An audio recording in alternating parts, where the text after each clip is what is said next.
আজকে যখন আমি আল্লাহর দরবারে গিয়েছিলাম, দেখলাম আমার মালিক একটা খুশি খুশি ভাব। আমার আল্লাহ আপনার দিদারের জন্য অপেক্ষা করতেছে। নবী আবার ডাক দিয়া কয়, রে জিবরাইল, আমি যদি আমার গোটা উম্মতের ফেলাই আজরাইলের হাতে ধরা দিয়া চলে যাই, আমার উম্মত কই পাইবে আমারে? কারণ সাহাবায়ে কিরাম আমার নবীর বড় পাগল, আমার নবীর বড় আশিক। পেটের ভিতরে 2 দিন 3 দিন ক্ষুধা, খাদ্য নাই, কোনো খাবার নাই। আমার মায়ার নবীর সামনে যখন বসতো, আমার নবীর চেহারা মুবারকে যখন একটা বার তাকাইতো, সাহাবায়ে কিরাম বলতেন, নবী আমাদের খাবার লাগবে না, আপনার চেহারা মুবারক এত সুন্দর। ও পয়গম্বর, একটা বার আপনার দিকে তাকানোর সঙ্গে সঙ্গে আমাদের 3 দিন 5 দিনের ক্ষুধা নিবারণ হয়ে যায়। নবী আমার গায়ের আজরাইল জিবরাইল, ইতিপূর্বে সমস্ত নবীরা চলে যাওয়ার পরে উম্মতদেরকে আমার আল্লাহ আযাবের কারণে, পাপের কারণে ধ্বংস করে করে মারছে। আমি যদি আমার উম্মতের সারিয়া দেই, আমার উম্মত কোথায় গিয়ে দাঁড়াইবে রে জিবরাইল? আমি আবার এই গুনাহগার উম্মতের ছাড়ব না, আমি আমার উম্মতের কাছে থাকতে চাই। মুহূর্তের মধ্যে জিবরাইল চলে গেলেন আমার আল্লাহর কাছে। আল্লাহর কাছে যাইয়া বলে, রে মালিক, ও দয়ার আল্লাহ, আপনার হাবিব তো তার গুনাহগার উম্মতের ছাড়িয়া যাইতে চায় না। ও মালিক, আপনার হাবিবরে কি বুঝ দেব, কি করব? আমার হাবিবের কথা শুনিয়া, পয়গম্বরের কথা শুনিয়া আমার আল্লাহ কয়, রে জিবরাইল, তাড়াতাড়ি দৌড়াইয়া যা,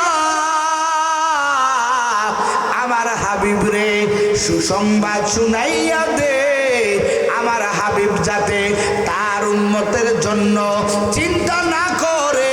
কারণ আমার হাবিব যখন আমি আল্লাহর কাছে আসবে, তার গোটা উম্মতের ভার, গোটা উম্মতের অভিভাবক আমি আল্লাহ হয়ে যাব। আমার মায়ার নবী বিদায় বেলা উম্মতের বলে না, ও নবীর উম্মতের, আরে শুধু তাই না, হাসরের ময়দানে সব নবী যার যার চিন্তায় ব্যস্ত। আদম বলবেন, রে মালিক, আপনি আমাকে বাঁচান। হযরত নূহ আলাইহিস সালাম বলবেন, আল্লাহ আমাকে বাঁচান। হযরত ইব্রাহিম আলাইহিস সালাম বলবেন, রে মালিক, আয় আল্লাহ আপনি আমাকে বাঁচান। হযরত মুসা আলাইহিস সালাম বলবেন, আল্লাহ আমাকে বাঁচান। সব নবীরা বলবে, রে মালিক, আল্লাহ আপনি আমাদেরকে বাঁচান। আর একজন নবী তিনি বলবেন, রে মালিক, আপনি আমার গুনাহগার উম্মতের বাঁচান। সেজদায় পড়িয়া আমার নবী কাঁদবে। এই নবী আর কোন নবী না রে যুবক, এই নবী হইল দোজাহানের বাদশা, পয়গম্বর আরবি, সাইয়্যিদুল মুরসালিন, খাতামুন নবিয়্যিন, পয়গম্বর রাহমাতুল লিল আলামিন। এই নবী আমার যেই আদর্শ নিয়ে জমিনে আসছেন, এই আদর্শ কেমন সুন্দর। আমার আল্লাহ পাক বললেন, মা আতাকুমুর রাসূলু ফাখুযু ওয়া মা নাহাকুম আনহু ফান্তাহু। আমার আল্লাহ কয়, ও উম্মতেরা, ও আমার বান্দা বান্দিরা, এই নবী তোদেরকে মরণের বেলায় বলে নাই, হাসরের ময়দানে তোরে বলে নাই। জান্নাতে যায়াও তোরে ভুলবে না। ও আমার বান্দারা, ও আমার বান্দিরা, তোরাও যদি আমার নবীর মতে মত দিয়া আমার নবীর আদর্শ গ্রহণ যদি করতে পারো, এই নবীও তোদের ভুলবে না। নবী তোদেরকে জান্নাত পর্যন্ত নিয়ে যাবে। তবে শর্ত হলো মা আতাকুমুর রাসূলু ফাখুযু ওয়া মা নাহাকুম আনহু ফান্তাহু। নবী আমার যেটা আনলেন ওটা ধরতে হবে, যেটা বললেন বাদ দাও ওটাকে বাদ দিতে হবে। কথা কোন ঠিক না বেটি? নবী হাদিসের ভিতরে বলতেছেন হুব্বিবা ইলাইয়া মিনাদ দুনিয়া সালাস, দুনিয়ার ভিতরে আমার নবীর কাছে তিনটা জিনিস প্রিয়। জোরে কোন সুবহানাল্লাহ। কয়টা জিনিস? এ যুবক আজকে মিলায়া নেই। তুই কেমন নবীর আশিক? আমার নবী তোরে মরণে ভোলে না। যে আমরা যদি মরিয়া যাই, আমাদের মরণের বেলায় ছেলে মেয়ের কথা তো দূরের কথা, চোখ উল্টে যায়। নবী ভীষণ যন্ত্রণা মরণের বেলায়ও আমার নবী গুনাহগার উম্মতরে ভোলে নাই। কথা কোন ঠিক না? হাসরের ময়দানে আমার নবী সেজদায় পড়ে তোর জন্য চোখের পানি জমা দিবে, আমার জন্য চোখের পানি জমা দেবে। সেই নবীকে আমরা কেমনে ভুলে যাই? কথা কোন ঠিক না বেটি? নবীর কাছে যেটা প্রিয় আজকে আমাদের কাছেও সেইটা প্রিয় হওয়া দরকার। আছে না নাই? কথা কান আছে না নাই? মেসেজ শোনো, নবী বলতেছেন হুব্বিবা ইলাইয়া মিনাদ দুনিয়া সালাস, আমি নবীর কাছে তিনটা জিনিস প্রিয় দুনিয়াতে। কয়টা জিনিস? কথা কোন কয় জিনিস? আজকে ওয়াজ হইতেছে, যুবকেরা যত আইডল তুমি বানাইছো, যার স্টাইলে চুল কাটছো, যার স্টাইলের জামাগুলো পরতেছো, ওই লোকের কোনো অস্তিত্ব থাকবে না। কথা কোন ঠিক না বেটি? মরণের বেলায় তোমাকে একজন মানুষের নামে তোমাকে রাখা হয় কবরে। কথা হয় না কা?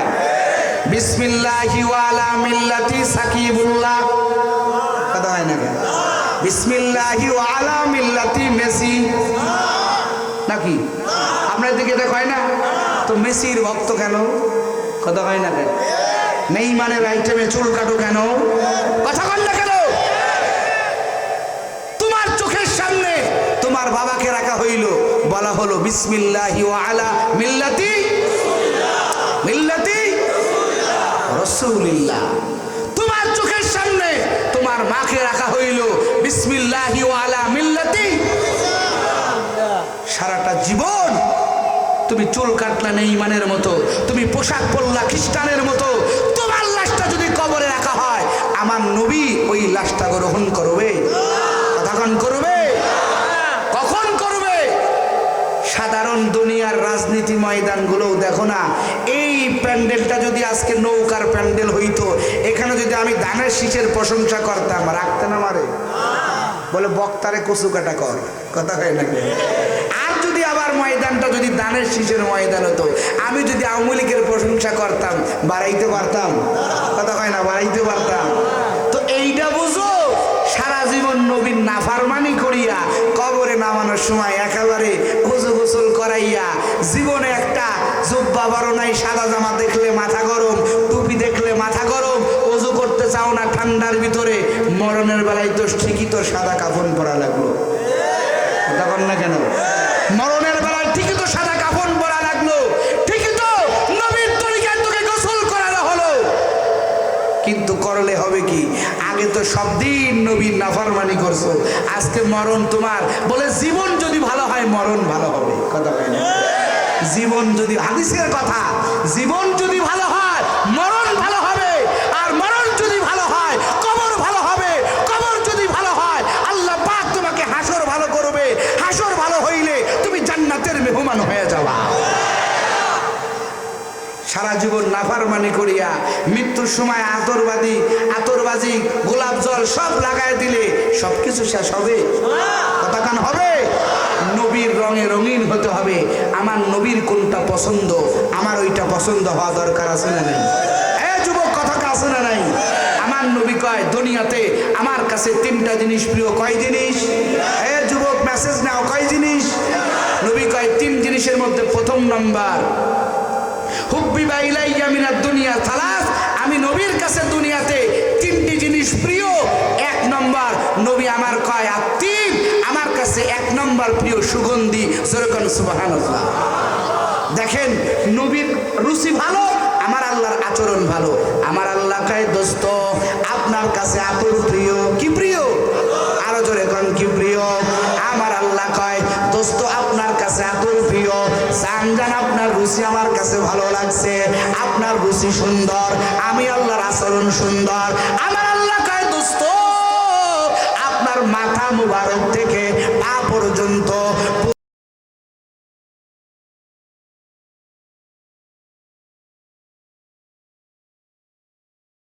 রুচি, আমি আমার দোস্তকে, আমার সেই বাল্যকালের বন্ধুকে আমি জামাই বানাবো।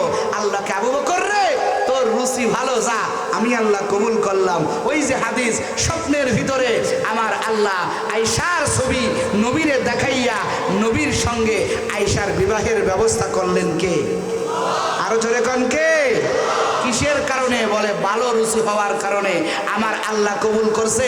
চিল্লা কান আল্লাহু আকবার। আবু বকরের কাছে আরেকটা জিনিস প্রিয় ছিল, এ নবীর উম্মত, সাহাবায়ে কেরাম নবীর থেকে শিখেছে।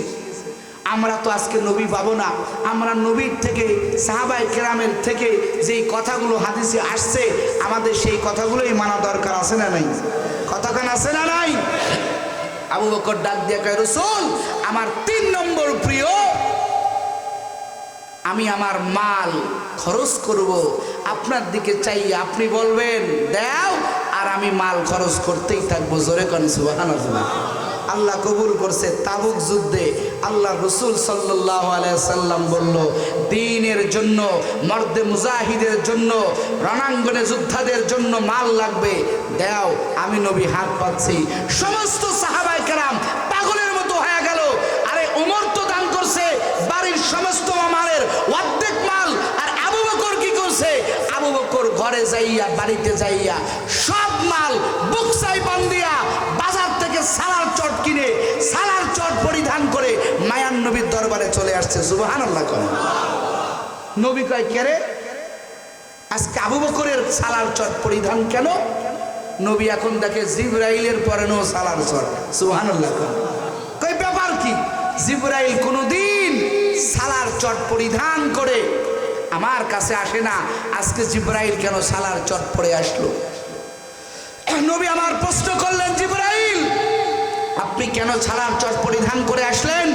জিবরাইল বলে, নবী শুধু আমি না, আসমানের সমস্ত ফেরেশতারা আজকে আবু বকরের রঙে রঙিন হয়ে গেছে। সুবহানাল্লাহ জোরে কর। কেন? ওই যে আবু বকরের রুচি। আল্লাহ, আমি আমার নবীর দিকে তাকাইয়া, আমার নবী বলবেন মাল দাও, আমি আমার নবীর দিকে তাকাইয়া সমস্ত মালগুলো আল্লাহর রাস্তায় বিলীন করে দিব। আমার আল্লাহ পাক রব্বুল আলামিন আবু বকরের ডানে এত খুশি হয়ে গেছে, আল্লাহ জিবরাইলের মাধ্যমে মেসেজ দিয়া বলে, ও জিবরাইল তাড়াতাড়ি গিয়া মেসেজ দাও, আমি আবু বকরের উপরে আল্লাহ খুশি হয়ে গেছি। চিল্লা কান সুবহানাল্লাহ। আমি আবু বকরের উপরে খুশি হয়ে গেছি। আবু বকরে বলো, আবু বকর কি আমার উপরে খুশি? এই সংবাদ আবু বকরের কানে যাওয়ার সঙ্গে সঙ্গে আবু বকর সিজদায় পড়ে কাঁদতেছে আর বলতেছে, মালিক তোমার জন্যই তো সব কিছু করছি, তুমি আমার উপরে খুশি হয়ে গেছো, আমি আবু বকরও তোমার উপরে খুশি হয়ে গেছি। তো এই টোটাল কথাগুলো বললাম যে দেখেন, রুচি ভালো হওয়ার কারণে আল্লাহ পাকের আচরণ ভালো হয়। কথা কোন ঠিক না বেটি?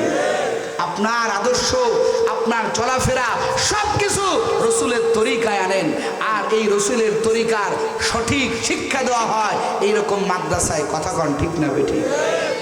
মাদ্রাসার ছেলেরা আতর ব্যবহার করে, মাদ্রাসার ছেলেরা লাউ ঘন্ট খায়, মাদ্রাসার ছেলেরা লম্বা জামা পরে। যতগুলো রুচি রসুল সাল্লাল্লাহু আলাইহি সাল্লামের সবগুলো রুচি এদের ভিতরে ঢুকানো। আজকে তাদের পাশে এসে দাঁড়ান, তাদেরকে সহযোগিতা করেন, তাদেরকে সহযোগিতা করেন, তাদেরকে উৎসাহ দেন। দেখবেন আপনাদের এই মাদ্রাসা, এই প্রতিষ্ঠান আপনাদের জন্য হেদায়েতের একটা মার্কাজ হয়ে যাবে। কথা কোন ঠিক না বেটি? আমি মুসাফির মানুষ, দূর থেকে আসছি, আজকে এতগুলো রুচি আলোচনা করলাম। নবীর 3টা, আবু বকরের 3টা। নবীর 3টা কি কি বলেন তো? 1 নম্বরে কি? সুগন্ধি। ওয়াজ মুখস্থ করবেন, কালকের থেকে আমল চলবে। নবীর 1 নম্বর রুচি কি? 2 নম্বর খাদ্য। 2 নাম্বার কি? বেশি বেশি মদ খাবেন, হ্যাঁ বেশি বেশি আকিস বিড়ি, কথা ভাই না টানেন না এগুলো? হায় হায়, হারাম খাওয়া যাবে, কতক্ষণ যাবে? হালাল খাবার খাবেন, তবে নবীর তরিকা আছে। পেটকে কয় ভাগ করবেন? কতক্ষণ কয় ভাগ? 3 ভাগ করবেন। 1 ভাগে খাদ্য, 1 ভাগে পানি, আর 1 ভাগ কি? কথা ভাই কি? খবরদার দাওয়াতে গেলে তো উঠতে না, কথা হয় না কেন? একদিন আগের থেকে খায় না, বলে টাকা দেবো 1000, যদি না খাই হইবে নি, কথা কয় না কে? খাদানদারে কয় আমার কাছে দাঁড়ায় থাকবি, যতক্ষণ বসবো ততক্ষণ খাওয়াবি। খাওয়ানোর মালিক কে ভাই? জরে কন কে? একটা জিনিস, শুধু নবীর কথা না, আপনাদের কষ্ট হচ্ছে, নবীর কথা না, বর্তমান ডাক্তারদের থিওরিও আজকে আমাদের এত রোগ, পেটে এত সমস্যা, শুধুমাত্র কেবলমাত্র আমরা টাইম বেটাইম ছাড়া, মানে সীমানা ছাড়া আমরা খাদ্য খাই, কথা কন ঠিক না বেটে? কম খানা খাবেন, সুস্থ থাকবেন, এবাদতে মজা পাবেন, ঠিক মতো ঘুমাইতে পারবেন। বেশি খানার ভিতরে শান্তি, কথা কন শান্তি নাই, মোটেও নাই, মোটেও নাই। নবীর তরিকা মানেন, তাহলে নবীর কয়টা বললাম? 1 নম্বর, কথা কন কি? 1 নম্বর, আবার বলেন 1 নম্বর। 2 নম্বর, 2 নম্বর, তবে খাদ্যটা হালাল হতে হবে। কি হতে হবে? হালাল। তবে অল্প অল্প করে, কম কম করে খাবেন, একটা টাইম করে খাবেন, দেখবেন সুস্থ থাকবেন। 3 নম্বর কি? কথা কন 3 নম্বর কি? খবরদার, যা করে আবার বিবি আছে তারা আবার যা করেন না, তুই তো নেককার না, আবার কালিকেটা নেককার নিয়ে আসে, খবরদার, ঠিক আছে? হ্যাঁ, নেককার বিবি, যারা বিবাহ শাদী করেন নাই, টার্গেট থাকবে আমার ঘরে একটা নেককার বিবি আসবে। নেককার বিবি আসলে কি পাওয়া যাবে বলেন তো? নেককার সন্তান। কি সন্তান? যেরকম কি সন্তান? নেককার সন্তান। আপনার সন্তান তসলিমা নাসরিনের মতো হবে না, আপনার সন্তান ওই কুলাঙ্গার পরিমণির মতো হবে না, কথা কন ঠিক না বেঠে? আপনার সন্তানটা কুতুবউদ্দিনের মতো হবে, আপনার সন্তানটা বায়েজিদ বুস্তামির মতো হবে, আপনার সন্তানটা আব্দুল কাদের জিলানীর মতো হবে। কারণ মা তো সন্তানকে গর্বে নিয়া টিভির দিকে তাকাই নাই, মা তো সন্তানকে গর্বে নিয়া কোরআনের দিকে তাকাইছে, কথা কন ঠিক না বেঠে? একটা কোরআনওয়ালা মা আনবেন, একটা কোরআনওয়ালা বোন, একটা কোরআনওয়ালা বিবি ঘরে ঢুকাইবেন, সন্তান কোরআনওয়ালা হবে, কথা কন ঠিক না বেঠে? আল্লাহ কবুল করুক, যেখানে আমিন। আবু বকরের কয় রুচি? কথা কন কয় রুচি? 3 রুচি। 1 নম্বর কি দেখা? নবী কই? নবী তো নাই, তাহলে মানবো কেমনে? মানার সিস্টেম আছে না নাই? আছে। বলে ভালো লোক, বুজুর্গ লোক, উলামায়ে কেরাম, এই যে মাদ্রাসার সাদ্দাম ভাইরা, আরো যে সমস্ত উলামায়ে কেরাম আছে, তাদের কাছে আসবেন, তাদের দিকে তাকাইবেন। যেখানেই নিউজ পাবেন, আপনাদের এই টেকনাফ এলাকা অনেক সুন্দর এলাকা, ভালো ভালো বুজুর্গ ব্যক্তি এখনো আছে, অনেক বড় বড় মাদ্রাসা আছে। আবার শুনবেন, যখনই যেখান থেকে আপনাদের টেকনাফে কোনো বুজুর্গ উলামায়ে কেরাম আসে, পাগলের মতো, পঙ্গপালের মতো ছুটে যাবেন তাকে এক নজর দেখার জন্য। নবীর দেখার সওয়াব আমার আল্লাহ আমল নামায় দান করবেন। সুযোগ আছে না নাই? আছে না নাই? উলামায়ে কেরামকে দেখবেন, এই দেখার আরো বহুত ফজিলত আছে, ওদিকে যাব না। তাহলে 1 নম্বর কে? আবু বকরের রুচি, নবীকে কি বলেন? নবীকে দেখা। 2 নম্বর, 2 নম্বর নবীকে জামাই বানানো। এখন আমাদের আমল কি? আমরা আমাদের ঘরে যাদের মেয়ে আছে, আমরা আমাদের মেয়েকে একটা দিনদার, একটা ভালো, একটা দিনদলা, দিন বোঝে, দিনের উপরে চলে এমন একটা ছেলের হাতে আমাদের মেয়েকে তুলে দেব, কথা কন ঠিক না বেঠে? কথা কন ঠিক না বেঠে? বর্তমান কোর্ট কাছারিতে অনেকেই যান না, যায় দেখবেন বিবাহের চাইতে সারাসারি বেশি হচ্ছে, কথা কন না? শুধুমাত্র কেবলমাত্র একটা কারণে, দিন না থাকার কারণে, কথা কন ঠিক না বেঠে? দিন না থাকার কারণে আজকে আমাদের মা বোনেরা অবহেলিত হচ্ছে, আজকে আমাদের মা বোনেরা লাঞ্ছিত হচ্ছে, একটা মাত্র কারণে, বাবা লোভী হওয়ার কারণে। বাবা লোভী হওয়ার কারণে আমার জামাইটা আমার মেয়েকে নিয়ে আমেরিকা যাবে, আমার জামাই আমার মেয়েকে নিয়ে লন্ডন যাবে, এই আশায় একটা বেত্তমিজ বেয়াদব একটা ছেলের কাছে মেয়েটাকে তুলে দেওয়ার কারণে আজকে তার মেয়েটা অশান্তির একবার জলে আবদ্ধ হয়ে আছে, কথা কন ঠিক না বেঠে? দিনদারিত্ব প্রাধান্য দিবেন। আল্লাহ রসুল সাল্লাল্লাহু আলাইহি সাল্লাম বলেছেন দিনদারিত্ব প্রাধান্য। 3 নাম্বার রুচি কি বলেন আবু বকরের? আল্লাহর রাস্তায়, কতক্ষণ আল্লাহর রাস্তায় দান করা। দান করেছেন, আল্লাহর কাছে দামি হয়েছেন, এইগুলো আমল করবেন। আবু বকরের 3 নাম্বার যে রুচি আল্লাহর রাস্তায় দান করা, এই রুচির সাথে আমাদের রুচি মিলুক, এটা আমরা চাই না চাই? কতক্ষণ চাই না চাই? দেখি কারা কারা চাই, একটু হাত জাগান। লিল্লাহে তাকবীর, লিল্লাহে তাকবীর, লিল্লাহে তাকবীর। আল্লাহ আপনি আমাদেরকে কবুল করেন, জোরে কেন আমিন? আরো জোরে বলেন আমিন। আমরা আজকে এই রুচিতে শরীক হব। আমি আমার পকেট থেকে এই মাদ্রাসার জন্য 500 টাকা দিয়া উদ্বোধন করে দিয়া আপনাদের কাছে বলে গেলাম, আপনারাও শরীক হন। কারা